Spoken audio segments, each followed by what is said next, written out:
वतन वतन मेरे आबाद रहे तू। My dear students, welcome back. I am Asad sir from Star English Classes. मेरे प्यारे बच्चों, आप सभी लोगों का पुनः स्टार इंग्लिश क्लासेस के ऑनलाइन क्लासेस में आपका स्वागत है। मेरे प्यारे बच्चों, जैसा कि कुछ बच्चों की ये डिमांड थी कि सर नरेशन चैप्टर को आप स्टार्ट करिए, तो मैं उस चैप्टर को, नरेशन जो चैप्टर है वो आपके नौवीं से लेकर 12वीं तक बहुत ही इम्पोर्टेंट चैप्टर है। तो मैं आज आपके सामने नरेशन चैप्टर प्रस्तुत कर रहा हूँ। सबसे पहले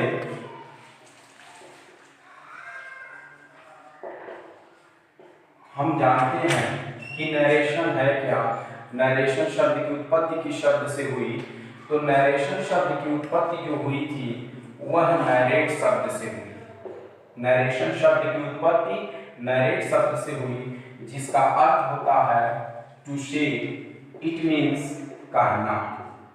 नरेशन शब्द की उत्पत्ति नरेट शब्द से हुई, जिसका हिंदी में अर्थ होता है टू से, इट मीन्स कहना। अर्थात किसी कथन को व्यक्त करना ही नरेशन कहलाता है। किसी कथन को व्यक्त करना नरेशन कहलाता है। नरेशन कहलाता है। एक बार और देखें कि नरेशन जो चैप्टर है, नरेशन शब्द की उत्पत्ति नरेट शब्द से हुई थी, जिसका अर्थ होता है टू से, इट मीन्स कहना। अर्थात किसी कथन को व्यक्त करना ही नरेशन कहलाता है। मेरे प्यारे बच्चों, किसी भी कथन को हम दो रूपों में प्रस्तुत करते हैं। जब इसका हम पार्ट्स पढ़ेंगे, पार्ट्स ऑफ नरेशन, तो ये दो प्रकार का होता है। पहला जो होता है वह होता है डायरेक्ट स्पीच। पहला जो होता है वह होता है डायरेक्ट स्पीच, और दूसरा जो होता है वह हमारा होता है इनडायरेक्ट स्पीच। सबसे पहले हम देखते हैं कि डायरेक्ट स्पीच होता क्या है। इट मीन्स प्रत्यक्ष कथन, और इसके माने होता है अप्रत्यक्ष कथन। अप्रत्यक्ष कथन। अब थोड़ा पहले हम स्टडी कर लेते हैं, उसके बाद आप लोग लिखेंगे कि ये जो नरेशन है इसकी उत्पत्ति नरेट शब्द से हुई। इट मीन्स टू से, अर्थात कहना। इस तरीके से हम कह सकते हैं कि किसी कथन को व्यक्त करना नरेशन कहलाता है। नरेशन दो प्रकार के होते हैं, एक होता है डायरेक्ट स्पीच और दूसरा होता है इनडायरेक्ट स्पीच। तो सबसे पहले हम ये देखते हैं कि डायरेक्ट स्पीच होता क्या है। डायरेक्ट स्पीच हम किसे कहते हैं? तो इसका डिफिनीशन होता है कि वक्ता द्वारा कहे गए कथन को जब श्रोता के द्वारा वक्ता की भाषा में ही रख दिया जाता है, उसे हम डायरेक्ट स्पीच कहते हैं। एक बार और सुने, वक्ता द्वारा कहे गए कथन को जब श्रोता के द्वारा वक्ता की ही भाषा में रख दिया जाता है तो उसे हम डायरेक्ट स्पीच कहते हैं। और जब वक्ता द्वारा कहे गए कथन को श्रोता अपनी भाषा में प्रस्तुत करता है, रखता है, उसे हम इनडायरेक्ट स्पीच कहते हैं। उसे अब हम देखते हैं कि डायरेक्ट स्पीच होता क्या है। डायरेक्ट स्पीच इट मीन्स प्रत्यक्ष कथन। तो वक्ता द्वारा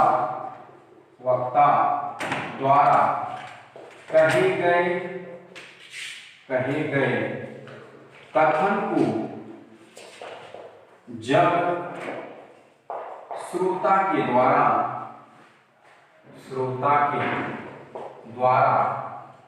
वक्ता की ही भाषा में रख दिया जाता है, डायरेक्ट स्पीच कहलाता है। डायरेक्ट स्पीच कहलाता है। एक बार पुनः देखेंगे, वक्ता द्वारा कहे गए कथन को जब श्रोता के द्वारा वक्ता की ही भाषा में रख दिया जाता है, डायरेक्ट स्पीच कहलाता है, या उसे हम डायरेक्ट स्पीच कहते हैं। अब डायरेक्ट स्पीच को दो पार्ट में बांटा गया है।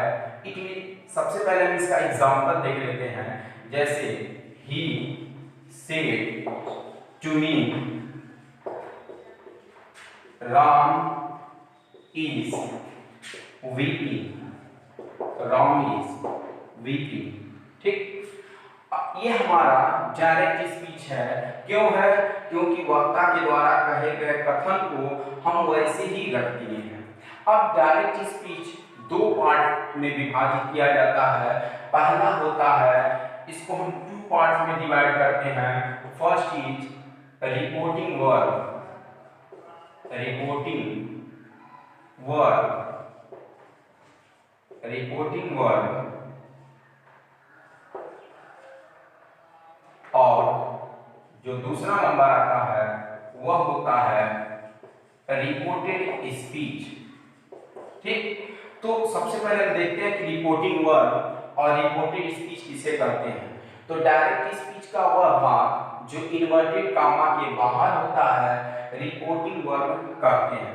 The part of direct speech which is situated out of inverted comma is called reporting verb।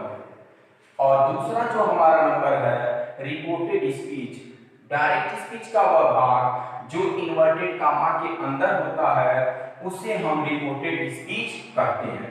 The part of direct speech which is situated between inverted comma is called reported speech। अब यहाँ देखते हैं इस example में, ये देखेंगे तो inverted comma के बाहर ये है, यानी ही सेड टू मी, ये हमारा है रिपोर्टिंग वर्ब और ये हमारा है रिपोर्टेड स्पीच। क्यों?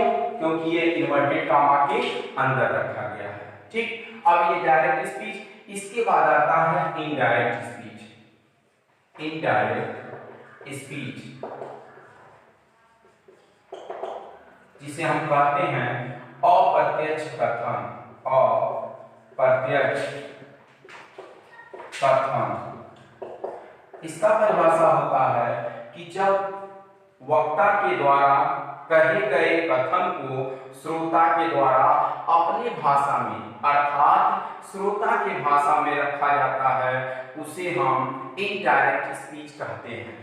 जब वक्ता के द्वारा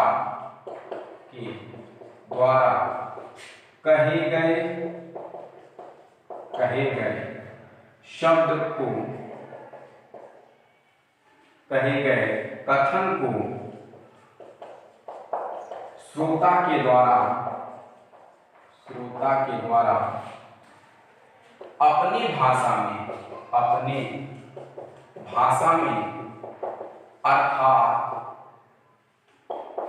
श्रोता की भाषा में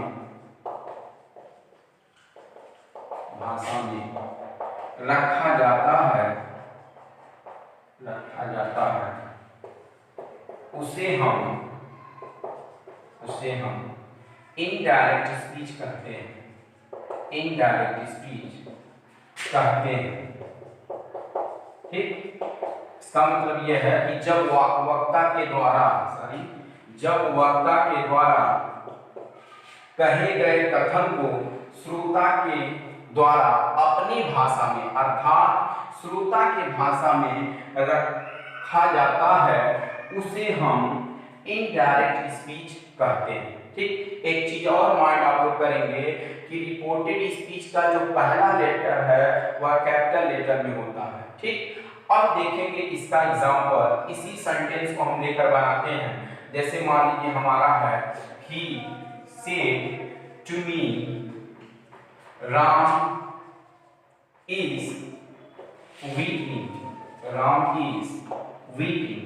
अब ये जो है सेंटेंस ये डायरेक्ट स्पीच में है, इसको हम इनडायरेक्ट स्पीच में बदलते हैं। इसको थोड़ा आपको माइंड करेंगे। यहाँ पर ही सेड टू के स्थान पर हम लिखेंगे टोल्ड। क्यों टोल्ड लिखेंगे? क्योंकि आगे मैं रूल्स बताऊंगा कि यदि रिपोर्टेड स्पीच अफर्मेटिव या नेगेटिव में हो तो सेड टू के स्थान पर टोल्ड लगाते हैं। It is the rule of English grammar in narration that if the reported speech is affirmative or negative form of any sentence, then we use told on the place of said to. Told me, conjunction that. अब conjunction that का प्रयोग क्यों करेंगे, इसका भी rules मैं अभी बताऊंगा कंजक्शन के रूप में। तो अगर कोई वाक्य अफर्मेटिव हो, निगेटिव हो, एक्सक्लेमेटरी हो, ऑब्जेक्टिव हो, तो कंजक्शन के रूप में दैट का प्रयोग करते हैं।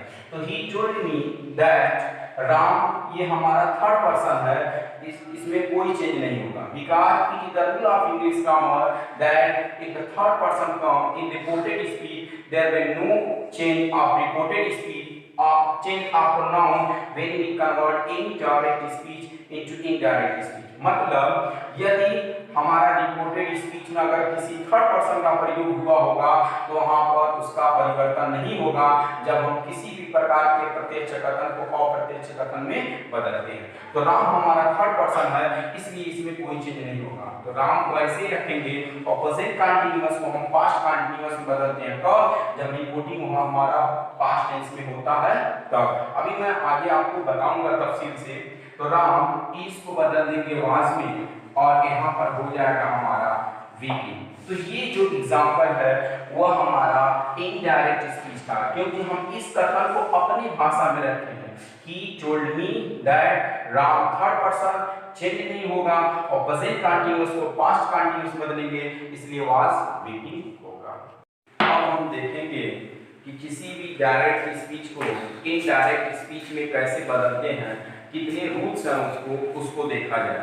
किसी भी डायरेक्ट स्पीच को इनडायरेक्ट स्पीच में बदलने के दो नियम होते हैं, एक जनरल रूल्स और एक स्पेशल रूल्स। तो जनरल रूल्स में 3 रूल आते हैं। चेंज ऑफ पर्सन्स, दूसरा आता है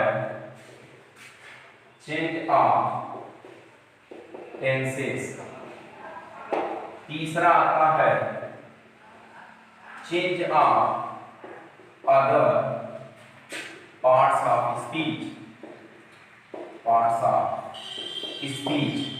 यानी इसके बदलने के, इनडायरेक्ट स्पीच में बदलने के 2 रूल्स हैं। पहला है जनरल रूल्स और दूसरा है स्पेशल रूल्स।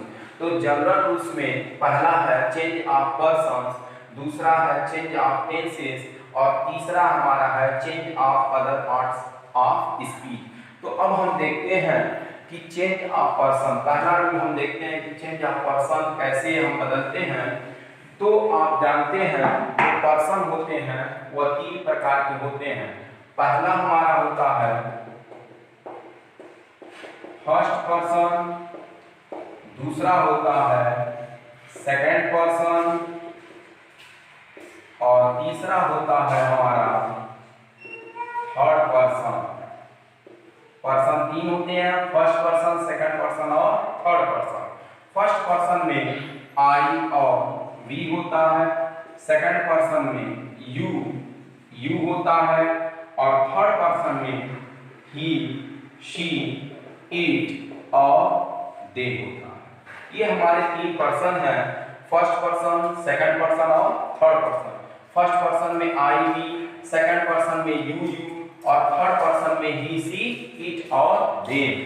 जब हम इसको चेंज ऑफ पर्सन पढ़ने से पहले और इसको हम स्टडी कर रहे हैं तो इसमें एक फार्मूला आता है जिसका नाम होता है सन फार्मूला।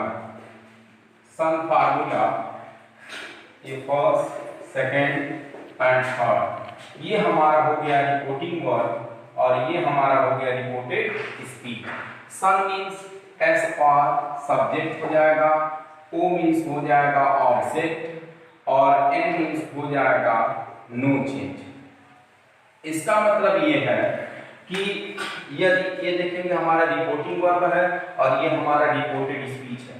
यदि रिपोर्टेड स्पीच में फर्स्ट पर्सन का प्रयोग हुआ होगा तो इसका परिवर्तन हम रिपोर्टिंग वर्ब के सब्जेक्ट के अनुसार, यदि हमारा सेकंड पर्सन का प्रयोग हुआ होगा तो ऑब्जेक्ट के अनुसार, यदि थर्ड पर्सन का प्रयोग हुआ होगा तो इसका कोई चेंज नहीं करेंगे। It is the rule of English grammar that if the first person come in reported speech, then we change according to the subject of reporting verb. If the second person come in reported speech, then we change according to the object of reporting verb. And if the third person come in reported speech, there will no change of pronoun in reporting verb. तो इसमें ये है कि अगर आप समझ ही गए होंगे फर्स्ट पर्सन का प्रयोग हुआ होगा तो सब्जेक्ट के अनुसार, सेकंड ऑब्जेक्ट और थर्ड आएगा तो नोची। कुछ एग्जांपल्स देखते हैं। जैसे मान लीजिए एक सेंटेंस है, he said to me I do not read this book. अब ये हमारा सेंटेंस है, ये डायरेक्ट स्पीच है, ये हमारा रिपोर्टिंग वर्ब है और ये हमारा रिपोर्टेड स्पीच है। जब हम इसको इनडायरेक्ट स्पीच में बदलेंगे तो यहाँ पर हो जाएगा ही, सेड टू के स्थान पर हम रखेंगे टोल्ड, उसके बाद मी, कंजंक्शन लगाएंगे दैट। ठीक। अब देखेंगे कि आई जो है वह फर्स्ट पर्सन हमारा है, तो जब फर्स्ट पर्सन होगा तो फर्स्ट पर्सन आएगा किसके अकॉर्डिंग बदलेंगे, सब्जेक्ट के अकॉर्डिंग। किसके सब्जेक्ट के अकॉर्डिंग, रिपोर्टिंग वर्ब के सब्जेक्ट के अनुसार। तो आई फर्स्ट पर्सन है, सब्जेक्ट के अनुसार सब्जेक्ट हमारा ही है। पहले हम समझ लिए केस पकड़ लिए, उसके बाद आई को देखेंगे किस केस में है। आई जो है वह नॉमिनेटिव केस में है, इसलिए ही का नॉमिनेटिव केस ही होगा। यहाँ पर हम रख देंगे ही, और नॉमिनेटिव केस और सब्जेक्टिव केस एक ही है। ठीक। अब यहाँ पर डू नॉट है तो ये प्रेजेंट इंडेफिनिट टेंस है, इसको बदलेंगे हम पास्ट इंडेफिनिट टेंस में, तो हमारा हो जाएगा डिड नॉट रीड, दिस को बदल देंगे हम दैट में, और उसके बाद हमारा यहाँ क्या हो जाएगा, बुक हो जाएगा। अब इसके बाद देखते हैं दूसरा जो है, यानी सेकंड पर्सन आता है, उसका चेंज कैसे करते हैं। जैसे मान लीजिए यहाँ पर एक सेंटेंस हमारा कि रामू से Mohan you are not playing in this time. अब ये हमारा है, इसको हम बदलना है, इसे हमें इनडायरेक्ट स्पीच में, इसको जब बदलेंगे हम तो यहाँ हो जाएगा रामू, सेड टू के स्थान पर यहाँ टू लगा देंगे, तो सेड टू के स्थान पर हमारा हो जाएगा टोल्ड, उसके बाद हम लिखेंगे मोहन, कंजंक्शन हमारा होगा दैट। क्यों होगा दैट, कंजंक्शन क्यों दैट होगा, क्योंकि ये नेगेटिव सेंटेंस है। In the rule of English grammar that the reported speech is affirmative or negative sentence of any tense, then use to conjunction that। ठीक। अब यू हमारा है कौन सा पर्सन है, सेकंड पर्सन, इसके पहले मैं बताया हूं। तो सेकंड पर्सन जाएगा किसके अकॉर्डिंग बदलेंगे, ऑब्जेक्ट के अकॉर्डिंग बदलेंगे। ऑब्जेक्ट हमारा क्या है, मोहन है। अब यू हमारा सब्जेक्टिव केस में है, तो मोहन के लिए है तो मोहन का ही बनेगा, तो ही यहाँ लिखेंगे। अब यहाँ प्रेजेंट कंटीन्यूअस को हम बदल देंगे पास्ट कंटीन्यूअस में, प्लेइंग, उसके बाद इन, दिस को बदल देंगे दैट में, उसके बाद हो जाएगा टाइम। तो बराबर देखा, जैसे रामू से टू मोहन, कंजंक्शन दैट हुआ। अब यू हमारा सेकंड पर्सन हुआ, तो सेकंड पर्सन का प्रयोग हुआ होगा, तो हम ऑब्जेक्ट के अकॉर्डिंग बदलेंगे, ऑब्जेक्ट हमारा मोहन है। अब यू हमारा सब्जेक्टिव केस में है, तो मोहन का अगर सब्जेक्टिव केस बनाएंगे तो यहाँ ही बनेगा, और आर नॉट लेंगे प्रेजेंट कंटीन्यूअस टेंस है, तो प्रेजेंट कंटीन्यूअस को हम पास्ट कंटीन्यूअस में बदलेंगे, तो यहाँ हो जाएगा was not playing in that time. ठीक। अगला देखेंगे कि एक और रूल्स आता है कि यदि रिपोर्टेड स्पीच में सेकंड पर्सन का प्रयोग हुआ हो और रिपोर्टिंग वर्ब में ऑब्जेक्ट न हो, तो ऐसे हालात में क्या हम करेंगे। ये रूल्स है वाला कि यदि रिपोर्टेड स्पीच में सेकंड पर्सन का प्रयोग हुआ हो और रिपोर्टिंग वर्ब में किसी भी प्रकार का ऑब्जेक्ट न हो, तो हम वहां पर ऑब्जेक्ट के रूप में फर्स्ट पर्सन भी मान सकते हैं, सेकंड पर्सन भी मान सकते हैं और थर्ड पर्सन भी मान सकते हैं। जैसा कि दो विद्वानों ने, एजे थॉमसन और एडी मार्टिने, ये दो ग्रामेरियन थे और इन्होंने एक पुस्तक लिखी जिनका नाम था a practical of English grammar. इस पुस्तक में उन्होंने इसका उल्लेख किया है, और माइंड ये करना है कि यदि रिपोर्टिंग वर्ब का सब्जेक्ट फर्स्ट पर्सन होगा तो हम फर्स्ट पर्सन का ऑब्जेक्ट नहीं मानेंगे, और अगर वह नहीं है तो किसी भी प्रकार का ऑब्जेक्ट मान सकते हैं। एक बार और देखेंगे कि यदि रिपोर्टेड स्पीच में सेकंड पर्सन का प्रयोग हुआ है और रिपोर्टिंग वर्ब में सब ऑब्जेक्ट नहीं है तो ऐसे हालात में, क्योंकि सेकंड पर्सन आएगा तो ऑब्जेक्ट के अनुसार ही बदलेंगे, तो ऐसे हालात में हम फर्स्ट पर्सन, सेकंड पर्सन या थर्ड पर्सन मान सकते हैं। कंडीशन ये हमारा है कि यदि फर्स्ट पर्सन का सब्जेक्ट है तो फर्स्ट पर्सन का ऑब्जेक्ट नहीं मानेंगे। अगर इसके अलावा किसी भी प्रकार का सब्जेक्ट है तो कोई भी पर्सन हम ऑब्जेक्ट के रूप में मान सकते हैं। तो जैसे देखेंगे एग्जांपल, जैसे ही से you have not told me a story. ठीक, और इसको जब हम इनडायरेक्ट स्पीच में बदलेंगे तो यहाँ हो जाएगा हमारा ही। ठीक, अब सेट को बदल देंगे हम टोल्ड में, क्योंकि यहाँ हम मान रहे हैं तो यू हमारा सेकंड पर्सन ऑब्जेक्ट के अकॉर्डिंग होगा, ऑब्जेक्ट हमारा है नहीं तो ऐसे हालत में मानना ही है, हम फर्स्ट पर्सन मान लेते हैं मी को ऑब्जेक्ट के रूप में। कंजंक्शन हमारा हो जाएगा दैट। ठीक, अब यू हमारा क्या है, सेकंड पर्सन, सेकंड पर्सन का प्रयोग हुआ होगा तो हम ऑब्जेक्ट के अनुसार बदलेंगे। तो ऑब्जेक्ट यहाँ नहीं तो हम अपनी तरफ से क्या मान लिए, फर्स्ट पर्सन का ऑब्जेक्ट मान लिए मी, तो मी हो जाएगा कंजंक्शन दैट। अब यू सब्जेक्टिव केस में है, यू आया मी के लिए तो मी का सब्जेक्टिव केस हो जाएगा आई। ठीक, अब हैव नॉट को बदल देंगे हम हैड नॉट में, उसके बाद टोल्ड हो जाएगा। अब फिर देखेंगे मी हमारा जो है फर्स्ट पर्सन है, सब्जेक्ट के अकॉर्डिंग होगा, सब्जेक्ट हमारा ही है, मी हमारा ऑब्जेक्टिव केस में है तो ही का ऑब्जेक्टिव केस हो जाएगा हमारा ही, उसके बाद हो जाएगा अ स्टोरी।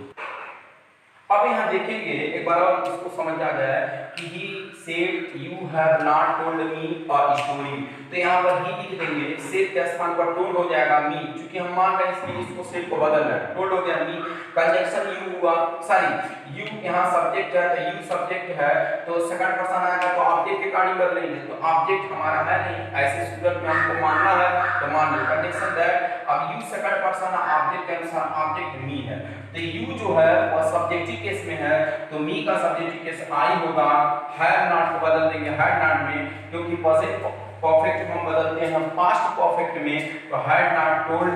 अब मी को देखेंगे, मी हमारा फर्स्ट पर्सन है according to the subject of reporting verb, subject हमारा ही है। अब मी देखेंगे किस केस में है तो मी ऑब्जेक्टिव केस में है तो मी आया ही के लिए तो ही का ऑब्जेक्टिव केस हो जाएगा ही और स्टोरी। इस एक और एग्जांपल देखते हैं, जैसे मान लीजिए यहाँ पर है आई से you were not playing, you were not playing। ठीक, अब इसको हम जब इनडायरेक्ट स्पीच में बदलेंगे तो यहाँ पर आई से को बदल देंगे हम टोल्ड में। क्यों बदलना है, क्योंकि यहाँ पर ऑब्जेक्ट अभी मानेंगे, तो ऐसे हालात में वाला यहाँ पर आई जब हमारा फर्स्ट पर्सन है तो यहाँ फर्स्ट पर्सन का ऑब्जेक्ट नहीं मानेंगे, तो यहाँ मान ले रहा है ही। अब कंजंक्शन हमारा दैट हो गया, यू आया है तो यू सेकंड पर्सन ऑब्जेक्ट के अनुसार ऑब्जेक्ट हमारा क्या है ही माने हैं, इसके पहले ऑब्जेक्ट नहीं था, माने हम क्यों माने, क्योंकि सेकंड पर्सन आएगा तो ऑब्जेक्ट के अनुसार बदलना ही बदलना है। तो यहाँ पर हम आई फर्स्ट पर्सन है तो फर्स्ट पर्सन का हम ऑब्जेक्ट नहीं मानेंगे, लेकिन अगर थर्ड पर्सन आता तो थर्ड पर्सन भी मान लेते, फर्स्ट पर्सन भी मान लेते और सेकंड पर्सन भी मान लेते, उसमें कोई दिक्कत नहीं है। तो आई टोल्ड हिम दैट, अब यू हमारा सेकंड पर्सन ऑब्जेक्ट के स्थान बदलेगा, ऑब्जेक्ट हमारा हिम है। अब यू देखेंगे किस केस में है तो यू हमारा सब्जेक्टिव केस में है तो हिम का सब्जेक्टिव केस हो जाएगा हमारा हिम। अब ये हमारा दिखाई दे रहा पास्ट कंटीन्यूअस है, तो पास्ट कंटीन्यूअस को हम पास्ट परफेक्ट कंटीन्यूअस में बदलेंगे। अभी मैं टेंस संबंधी परिवर्तन के नियम में इसका जिक्र करूंगा, तो वह है यहाँ पर हो जाएगा है ना बीन, उसके बाद हम लिख देंगे प्लेइंग। एक बार और देखें, यहाँ पर आई से यू आर नॉट प्लेइंग, तो यहाँ पर हो गया आई से के स्थान पर हम टोल्ड बदले, क्यों बदले, क्योंकि यहाँ पर सेकंड पर्सन है, अब यहाँ मानेंगे तो माने हिम। अब सवाल ये उठेगा कि सर यहाँ पर मी या अस नहीं मान सकते हैं, नहीं बालक नहीं मानेंगे क्योंकि यहाँ पर फर्स्ट पर्सन का सब्जेक्ट है। जैसा कि मैंने बताया कि दो ग्रामेरियन, एजे थॉमसन और एबी मार्टिनेट, ये दोनों विद्वानों ने इसका जिक्र और प्रैक्टिकल ऑफ इंग्लिश ग्रामर पुस्तक में किया है। उसके बाद दैट हो गया यूज सेकंड पर्सन, ऑब्जेक्ट के अनुसार ऑब्जेक्ट हमारा ही है, ही का सब्जेक्ट केस हो जाएगा ही। अब यहाँ पर पास्ट कंटीन्यूअस को पास्ट परफेक्ट कंटीन्यूअस बदलेंगे तो हैड नॉट बीन प्ले। ठीक है, इस तरीके से इसको हम समझ लेंगे। इसके बाद आता है ये एक और कि अगर थर्ड पर्सन का प्रयोग हुआ है रिपोर्टेड स्पीच में तो क्या करेंगे? अगर थर्ड पर्सन का प्रयोग हुआ है तो वहां पर कोई उसका चेंज नहीं होगा। एग्जांपल पे आते हैं, जैसे ही सेड, यहां हो गया Hari is weak, Hari is weak. ठीक, अब यहां जब हम बदलेंगे तो यहां ध्यान दें हम कि इसको जब हम बदलेंगे इनडायरेक्ट स्पीच में तो ही, अब सेड का चेंज नहीं होगा, सेड ही रखेंगे। क्यों नहीं बदलेंगे? क्योंकि यहाँ पर कोई आपसे नहीं है। और अगर ये इंट्रोगेटिव रहता या इंट्रोगेटिव सेंटेंस रहता तो हम सेड को आस्क में बदल सकते। ठीक, लेकिन अब कहेंगे सर जी ऊपर क्यों बदल दिए? तो ऊपर इसलिए बदले क्योंकि हम यहाँ पर ऑब्जेक्ट के रूप में किसी चीज को मान रहे हैं, यहाँ कोई मानना नहीं है। तो ही हो गया, सेड को ऐसे ही रखेंगे, कंजंक्शन हमारा दैट होगा और हरी जो है वह थर्ड पर्सन है। तो जब थर्ड पर्सन आएगा तो ये मतलब नो चेंज। अगर कोई भी it is the rule of English grammar that if the third person come in reported speech there will no change of reporting verb when we convert indirect speech into indirect speech। तो यहाँ पर हम कोई pronoun का परिवर्तन नहीं करेंगे, तो यहाँ पर हो जाएगा हमारा हरी। लेकिन हम टेंस का परिवर्तन करेंगे क्योंकि ये पास्ट टेंस में है, तो इच को हम बदल देंगे वाज में और हो जाएगा हमारा बीपी। तो हो जाएगा he said that Hari was BP. यानी अगर थर्ड पर्सन का प्रयोग हुआ है तो उसका कोई परिवर्तन नहीं होगा। इसके बाद अगले रूल्स पे आते हैं। यदि रिपोर्टेड स्पीच में बी का प्रयोग हुआ हो तो ऐसे हालात में हम क्या करेंगे? देखेंगे वाला के एग्जांपल है कि the teacher said to me we can not leave without water, we cannot live without water। अब इसको जब हम बदलेंगे इनडायरेक्ट स्पीच में तो यहाँ हो जाएगा हमारा द टीचर, सेड के स्थान पर हम बदल देंगे टोल्ड मी, कंजंक्शन दैट। अब देखेंगे कुछ बच्चे ये गलती कर देते हैं कि यहाँ पर फर्स्ट पर्सन का प्रयोग, तो वो सोचते हैं फर्स्ट पर्सन का प्रयोग हुआ तो हम सब्जेक्ट के गाड़ी बदलेंगे, नहीं बदलेंगे। जब वी का प्रयोग हुआ हो रिपोर्टेड स्पीच में सब्जेक्ट के रूप में और उससे समस्त जाति का बोध होता हो, समस्त मानव जाति का बोध हो, तो वहां पर वी का कोई परिवर्तन नहीं होता है। और ना ही हम कैन को गुड में बदलेंगे क्योंकि यह यूनिवर्सल ट्रूथ के अंतर्गत आ जाता है। ठीक, जब हम एक्सेप्शन ऑफ टेंसेस पढ़ाएंगे तो उसमें आपको बताएंगे हम दैट वी का कोई चेंज नहीं होगा, अब कैन का भी कोई चेंज नहीं होगा, हम कैन नॉट ही रखेंगे। उसके बाद हो जाएगा लीव विदाउट, उसके बाद हो जाएगा वाच। ठीक, तो अगर बी का प्रयोग हुआ हो रिपोर्टेड स्पीच में और उससे समस्त मानव जाति का बोध होता है तो वहां पर हम बी का कोई परिवर्तन नहीं करेंगे और ना ही टेंस का कोई प्रकार का परिवर्तन करेंगे क्योंकि वहां पर समस्त जाति का बोध हो जाता है। ठीक, इसके बाद अगला रूल्स आता है कि यदि कोई समाचार पत्र या मैगजीन वाला अपने लिए वी या अस या आवर का प्रयोग करता है तो वहां हम इनडायरेक्ट स्पीच में बदलते समय वी को इट में, अस को इट में और आवर को इट्स में बदलेंगे। यानी वी को इट में, अस को इट में और आवर को इट्स में बदलेंगे। जैसे एक रूल है हमारा the Hindustan times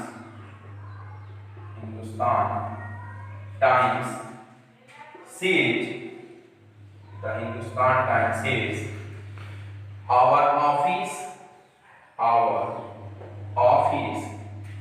will remain closed on Monday।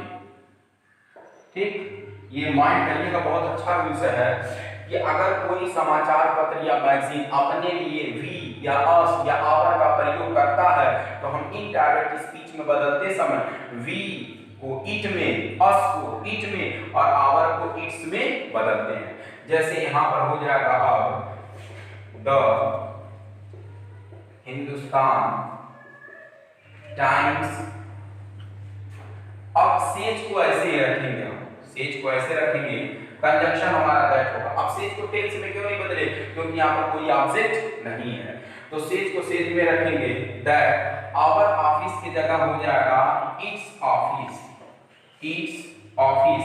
Will को वुड में नहीं बदलेंगे, क्यों, क्योंकि हमारा रिपोर्टिंग वर्ब प्रेजेंट टेंस में है। अगर प्रेजेंट टेंस में हो या फ्यूचर टेंस में हो तो यहाँ पर टेंस का कोई परिवर्तन नहीं होगा। तो यहाँ पर ऑफिस विल को हम विल ही में बदलेंगे, उसके बाद हो जाएगा हमारा री में, उसके बाद क्लोज हो जाएगा, उसके बाद हो जाएगा ऑन मंडे। ठीक, ये रूल थोड़ा आप लोग माइंड करिएगा, बहुत इंपॉर्टेंट रूल है। अब रूल्स आता है चेंज ऑफ टेंसेस। अब हम पढ़ेंगे हम चेंज ऑफ टेंसेस। ठीक, कि हम टेंस का कैसे परिवर्तन करते हैं। इसके अंतर्गत यदि हमारा रिपोर्टिंग वर्ब प्रेजेंट टेंस में हो या फ्यूचर टेंस में हो तो रिपोर्टेड स्पीच में टेंस का कोई परिवर्तन नहीं होता है। Only we change pronoun, we do not change tense. जैसे देखेंगे यहाँ पर एक एग्जांपल देखना है, ही सेड टू मी। ठीक, यहाँ पर लिख देंगे Afreen is reading a novel. ठीक, यहाँ पर है he says to me Afreen is reading a novel। अब इसको बदलना हमें इनडायरेक्ट स्पीच में, तो he says के स्थान पर हम बदल देंगे टेल्स में। अभी मैं आपको बताऊंगा, अगर से हो या सेड हो या सेड +2 हो तो इसको हम चेंज करते हैं टेल में या टेल्स में या टोल्ड में। ये रूल है, कब, जब यहाँ कोई ऑब्जेक्ट हो तब। ठीक, तो लेकिन इंट्रोगेटिव में और इंट्रोगेटिव और नेगेटिव में वहां बदल देंगे। तो ही सेज के स्थान पर टेल्स होगा मी, कंजंक्शन क्या होगा दैट। अब आफरीन जो है थर्ड पर्सन है। इसके पहले मैं बताया था आपको सम फार्मूला फर्स्ट, सेकंड और थर्ड। ये रिपोर्टिंग वर्ब है और ये हमारा रिपोर्टेड स्पीच है। तो अगर फर्स्ट पर्सन का प्रयोग हुआ हो तो सब्जेक्ट के अनुसार second person object, third person no change. तो आफरीन जो है वो थर्ड पर्सन है, तो आफरीन जब थर्ड पर्सन है इसका कोई चेंज नहीं करेंगे, तो हम आफरीन ऐसे लिखेंगे आफरीन। अब यहाँ इज है तो ये प्रेजेंट कंटीन्यूअस है, because we have already learn that is the helping verb of present continuous tense. ठीक, therefore we can say that the sentence which is dictated by meaning reported speech, it is the sentence of affirmative sentence of present continuous tense। तो present continuous tense को हम बदलते किसमें, past continuous tense में। when the reporting verb in past tense but the reporting verb in present tense, therefore it is the rule of English grammar that is the reporting verb in present tense or future tense, there will no change of reported speech when we convert any direct speech into indirect speech। मतलब हम इसमें tense का कोई परिवर्तन नहीं करेंगे। तो etch को ऐसे ही रखेंगे। अब यहाँ हो जाएगा रीडिंग, उसके बाद उसके बाद क्या होगा नावेल। अगर ये पास्ट टेंस में रहता तो यहाँ इच को हम वाज में बदल देते। एक और देख रहे हैं, दूसरा सी विल से टू हरी, उसके बाद have you done this work. ठीक, अब इसको बदलना है, इंट्रोगेशन मार्क लगा देंगे। अब इसको बदलना हमें इनडायरेक्ट स्पीच में, तो सी विल से को हम बदलेंगे आस्क में, विल से को बदलेंगे हम आस्क में। क्यों, क्योंकि यहाँ पर इंट्रोगेटिव सेंटेंस है। अब आस्क हो गया और उसके बाद यहाँ हो जाएगा हरी, कंजंक्शन इफ या वेदर।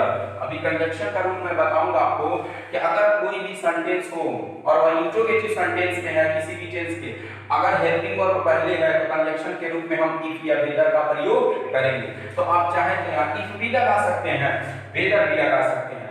तो यहाँ पर हो जाएगा इफ। अब यू हमारा सेकंड पर्सन, तो सेकंड पर्सन किसके अनुसार, ऑब्जेक्ट के अनुसार। ऑब्जेक्ट हमारा क्या है हरी, यू सब्जेक्टिव केस में, तो हरी का सब्जेक्टिव केस हो गया ही। एक बार और ध्यान देंगे, सी विल से को हम आस्क में बदल दिए, हरी को विल से को सी विल यहाँ विल लगा देंगे क्योंकि फ्यूचर टेंस में, तो सी विल आस्क हो गया हरी। अब कंजंक्शन इफ या वेदर क्यों लगेगा, क्योंकि हेल्पिंग वर्ब से स्टार्ट है। तो इफ यू हमारा सेकंड पर्सन ऑब्जेक्ट के अनुसार, ऑब्जेक्ट हमारा हरी है, यहाँ ही होगा। अब ये प्रेजेंट परफेक्ट है तो इसको हम पास्ट परफेक्ट टेंस में नहीं बदलेंगे क्योंकि यह फ्यूचर टेंस में है। अगर ये पास्ट टेंस में रहता तो हम प्रेजेंट परफेक्ट को पास्ट परफेक्ट में बदल देते। तो ही के साथ लगा देंगे हम हैज डन, दिस को बदल देंगे दैट, उसके बाद क्या हो जाएगा वर। तो ये पहला रूल ये है कि अगर रिपोर्टिंग वर्ब प्रेजेंट टेंस में या फ्यूचर टेंस में हो तो रिपोर्टेड स्पीच में टेंस का कोई परिवर्तन नहीं होगा, ओनली वी चेंज प्रोनाउन। अब अगले रूल में हम देखते हैं कि यदि रिपोर्टिंग वर्ब हमारा पास्ट टेंस में रहेगा तो उसका हम परिवर्तन किसमें करते हैं। तो उसको ध्यान से आप लोग सुन लें बेटा कि यदि रिपोर्टिंग वर्ब पास्ट टेंस में है तो टेंस में निम्नवत परिवर्तन होता है। प्रेजेंट इंडेफिनिट को पास्ट इंडेफिनिट टेंस में, प्रेजेंट कंटीन्यूअस को पास्ट कंटीन्यूअस टेंस में, प्रेजेंट परफेक्ट को पास्ट परफेक्ट में, प्रेजेंट परफेक्ट कंटीन्यूअस को पास्ट परफेक्ट कंटीन्यूअस में, पास्ट इंडेफिनिट को पास्ट परफेक्ट में, पास्ट कंटीन्यूअस को पास्ट परफेक्ट कंटीन्यूअस में, और पास्ट परफेक्ट और पास्ट परफेक्ट कंटीन्यूअस में कोई परिवर्तन नहीं होता है। और अगर हम फ्यूचर में जाएंगे, फ्यूचर इंडेफिनिट टेंस में तो विल और शैल आता है, तो विल को वुड में, शैल को शुड में। फ्यूचर कंटीन्यूअस में जाएंगे तो विल बी को वुड बी में, शैल बी को शुड बी में। फ्यूचर परफेक्ट में जाएंगे तो विल हैव को वुड हैव में, शैल हैव को शुड हैव में। और फ्यूचर परफेक्ट कंटीन्यूअस में जाएंगे तो विल हैव बीन को वुड हैव बीन में और शैल हैव बीन को शुड हैव बीन में बदलते हैं। कैन को वुड में बदल लेंगे, मे को माइट में बदलेंगे, लेकिन would, might, are to, must, dare, need, इन सब का यूज टू, इन सब का परिवर्तन नहीं होगा। ठीक है ना, इसको ध्यान में आप लोग पढ़ें। जैसे मान लीजिए एग्जांपल पर ही हम आते हैं, यहाँ ही से मोहन does not read, ठीक। अब इसको हम एक डायरेक्ट स्पीच बदलेंगे तो ही से पास्ट टेंस में। अब यहाँ टोल्ड नहीं रखेंगे क्योंकि कोई ऑब्जेक्ट नहीं, तो सेड को सेड ही रख देंगे हम। यहाँ कंजंक्शन हमारा दैट होगा। अब मोहन कौन सा पर्सन, थर्ड पर्सन। सन फार्मूला आप लोग जानते ही हैं, इसको आप लोग लर्न कर लेंगे तो अच्छी तरीके से हम नरेशन को स्टडी कर सकते हैं। तो दैट होगा। अब मोहन हमारा थर्ड पर्सन, तो थर्ड पर्सन एन मतलब no change, he she it they, और दुनिया का कोई भी नाम ये सब थर्ड पर्सन में आता है और उसका कोई परिवर्तन नहीं होता है। अब यहाँ मोहन ही रखेंगे।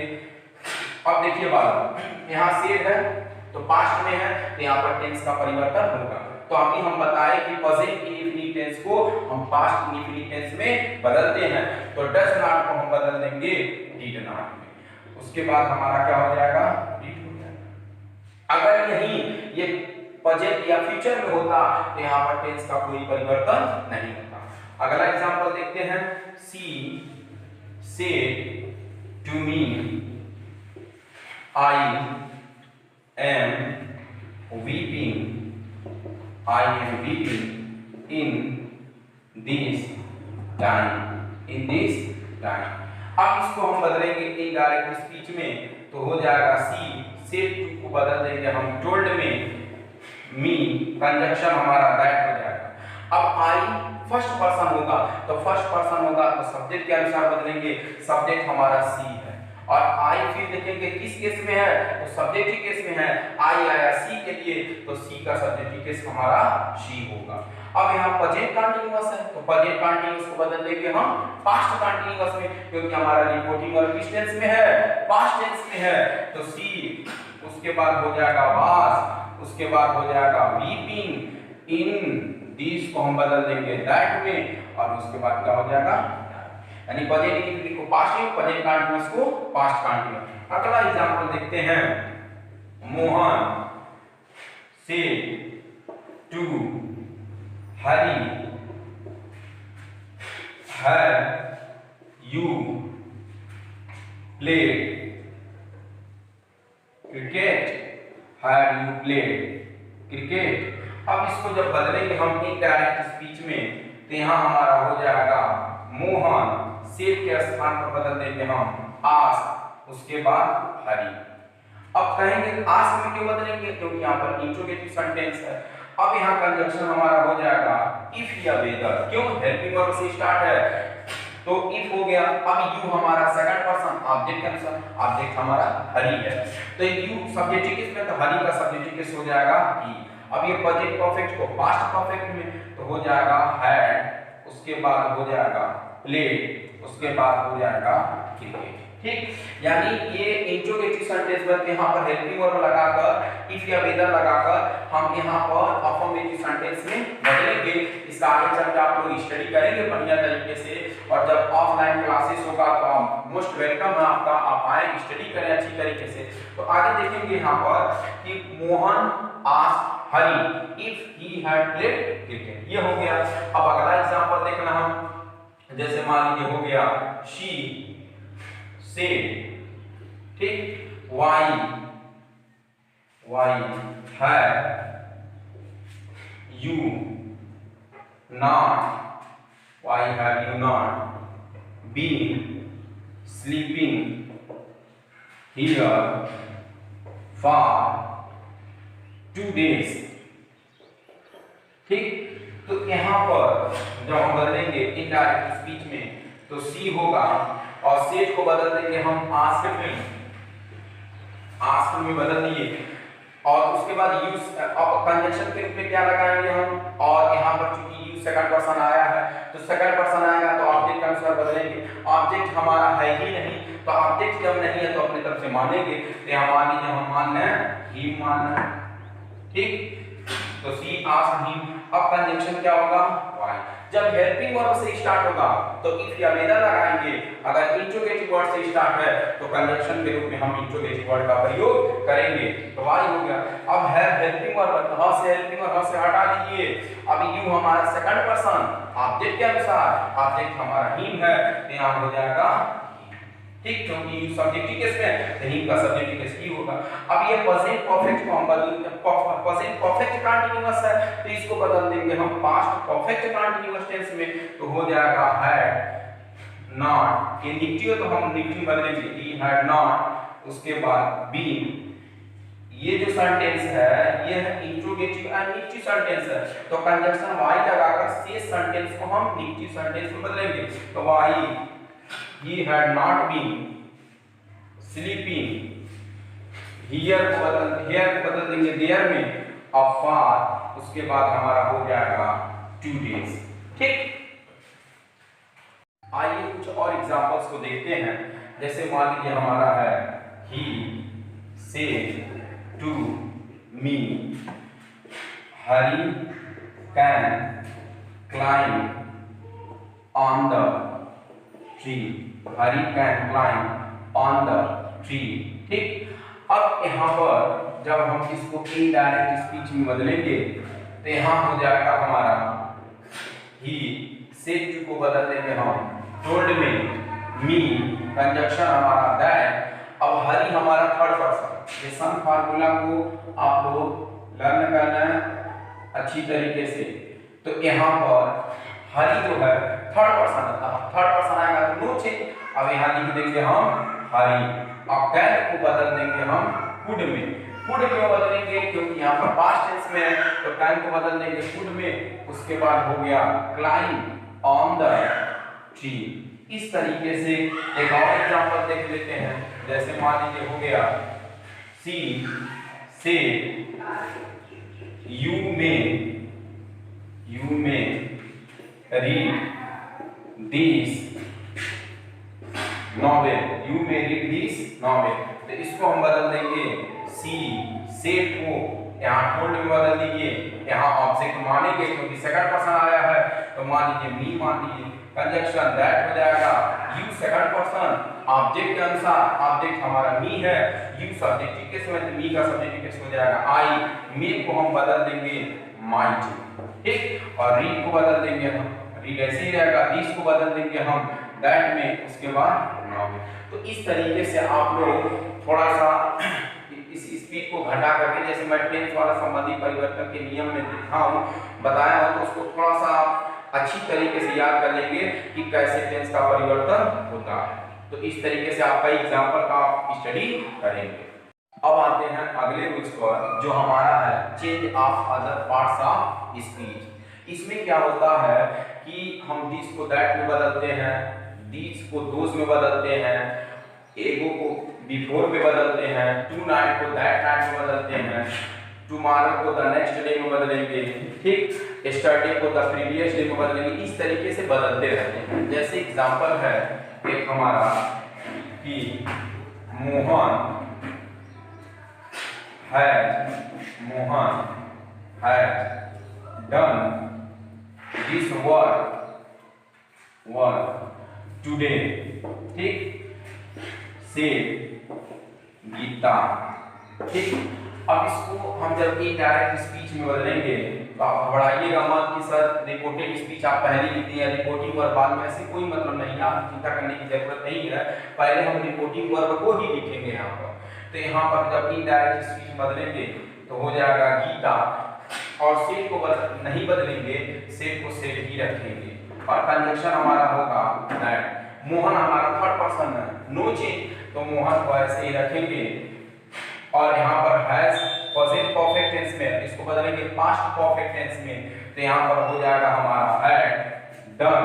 अब यही दिस को हम बदल देंगे दैट में, यहाँ पर हो जाएगा वर्क, और टुडे को हम बदल देंगे दैट में, ठीक। तो इस तरीके से इसमें चेंजिंग करते रहेंगे हम।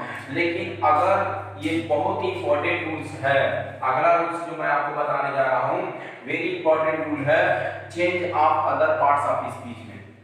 यदि बालक कोई स्थान या वस्तु, ठीक, या कोई कार्य हो रहा हो और वह वक्ता के सामने घटित हो, तो वहां पर निकटस्थ सूचक शब्दों को दूरस्थ सूचक शब्दों में नहीं बदलते हैं। वेरी वेरी इंपॉर्टेंट रूल है, ध्यान दीजिए इसका। Change of other parts of speech में यदि कोई वस्तु या स्थान या समय इससे ये घटित हो कि वह वक्ता के सामने ही घटित हो रहा है, तो वहां पर निकटस्थ सूचक शब्दों को दूरस्थ सूचक शब्दों में नहीं बदलना। जैसे यहाँ पर देखेंगे Rohan said to me this is my book, ठीक। अब इसको देखेंगे जब इनडायरेक्ट स्पीच बदलेंगे, यहाँ पर हमारा रोहन ही होगा, सेड को बदल देंगे टोल्ड मी कंजक्शन दैट। अब देखेंगे अक्सर बच्चे यहाँ दिस को दैट में बदल देते हैं, नहीं बात। यहाँ पर जो है रोहन से रोहन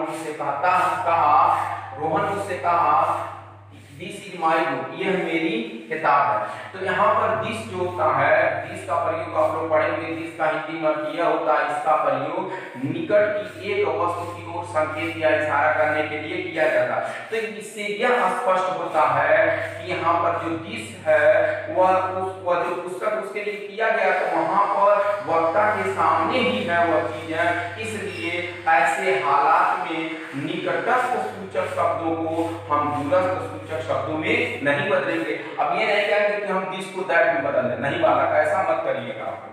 तो यहाँ पर दिस होगा, दिस को बदल देंगे वाज में, क्योंकि दिस हमारे वाज वर्ब में बदलते हैं कब, जब ये पास्ट टेंस में होता है तब। अब माई हो गया, तो माई हमारा फर्स्ट पर्सन, ठीक। तो फर्स्ट पर्सन होगा तो सब्जेक्ट के अनुसार, रोहन के अनुसार। जैसे यहाँ पर देखेंगे सन फार्मूला में यहाँ पर माई जो है फर्स्ट पर्सन है, आप केस का स्टडी कर लेंगे तो उसमें सब पता चल जाएगा। तो अब नहीं होगा तो मैं आपको लिखवा दूंगा अगले वीडियो में, इसको मैं लिख दूंगा और आप लोग उसको लिख लेंगे। तो आई हमारा फर्स्ट पर्सन है सब्जेक्ट के अकॉर्डिंग, ठीक, सॉरी माई हमारा फर्स्ट पर्सन है, तो फर्स्ट पर्सन रहेगा तो सब्जेक्ट के अनुसार। सब्जेक्ट हमारा रोहन है, तो इसका बनेगा क्या, ही बनेगा। पहले हम सबसे पहले प्रोनाउन पे जाते हैं, तो माई का जो प्रोनाउन होगा यानी सब्जेक्टिव केस होगा वो क्या होगा, आई होगा।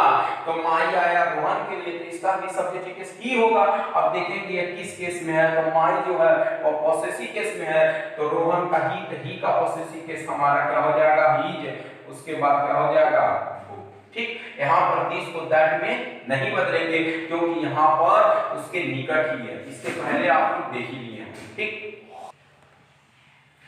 एक और एग्जांपल देखते हैं, जैसे मान लीजिए यहाँ पर है अगला कि this morning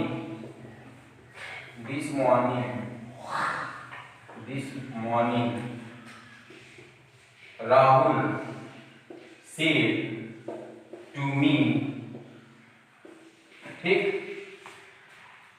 Asmat is reading today, ठीक। अब इसको हम इनडायरेक्ट स्पीच में बदलेंगे तो कह रहा है कि this morning Rahul said to me Hasmat is reading today. अब इसको जब हम इनडायरेक्ट स्पीच में बदलेंगे तो दिस को कोई चेंज नहीं करना है, मॉर्निंग हम ऐसे ही लिखेंगे, उसके बाद हो जाएगा हमारा राहुल, सेड के स्थान सेड टू के स्थान पर हम लिखेंगे टोल्ड मी, कंजक्शन हमारा दैट। हसमत कौन सा पर्सन, थर्ड पर्सन, तो थर्ड पर्सन यानी मतलब नो चेंज ही नहीं होगा, तो यहाँ पर यहाँ का होगा हसमत। अब यहाँ प्रेजेंट कंटीन्यूअस है तो प्रेजेंट कंटीन्यूअस को हम पास्ट कंटीन्यूअस में बदलेंगे। क्यों बदलेंगे? Because the reporting verb in past tense, ठीक, ये पास्ट टेंस में है तो इसको हम बदल देंगे वाज में। अब यहाँ पर हो जाएगा हमारा रीडिंग, लेकिन टुडे को दैट डे में नहीं बदलना। क्यों नहीं बदलना? क्योंकि वह जो बात हो रही है उसी दिन घटित हो रही है, इसलिए यहाँ पर टुडे को हम दैट डे में नहीं बदलेंगे, टुडे ही रखेंगे। तो ये वाला बहुत ही इंपॉर्टेंट रूल है। ये बात है, दूसरा और तीसरा number change of other parts of speech में कि यदि, एक बार और ध्यान से सुन लें, यदि कोई वस्तु, समय या स्थान से ये घटित हो कि वह वक्ता के सामने ही घटित हो रहा है तो वहां पर निकटस्थ सूचक शब्दों को हम दूरस्थ सूचक शब्दों में नहीं बदलेंगे। तो यहाँ तक आप लोग स्टडी करेंगे। अगले वाले वीडियो में मैं कंजक्शन के रूल और उसके बाद 2-4 एग्जांपल देने के पश्चात मैं आपको आगे जो स्पेशल रूल है उस पर मैं स्टडी कराऊंगा, आपको टीचिंग करेंगे। तब तक के लिए इसको देखते रहें, कई बार वॉच करें, उसको देखें, लाइक करें, शेयर करें और अगर अच्छा लगे तो सब्सक्राइब करना ना भूलें।